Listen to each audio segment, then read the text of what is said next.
Would you like to have this on your laptop? Please stay tuned and I will teach you on how to have this on your laptop. Please don't forget to like and subscribe. Open your browser. For mine, it's Google Chrome. And then go to Google.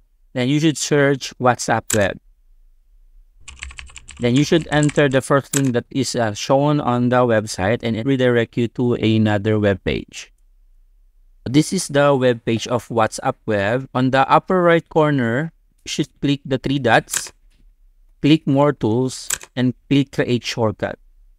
Please don't forget to check the box or open as Windows, then Create. Now it's done. You should check if WhatsApp icon is already installed on your desktop. You go to your desktop. As shown in mine, it's already on my desktop. And then double click it again. As you can see, you can still not use it because you still need to scan the QR code from your phone to your desktop or laptop. Now go to your mobile WhatsApp. This is also the app that we use at my current work.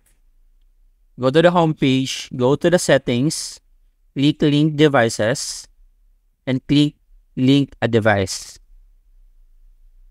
Click OK, and you should pair the QR code to your phone. And just wait for a while and it will automatically connect to your WhatsApp web. You are now connected.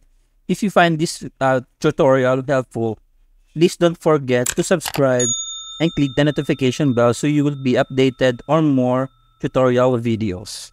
In WhatsApp Web, you can attach documents to send, photos and videos, you can use your camera, you can update contact, and you can use a lot of stickers. In the stickers, you will also get the same as the mobile version. So you can choose a lot from the stickers. If you have any questions, please put your comments down below. Please don't forget to subscribe and like our page for more videos. Till our next video,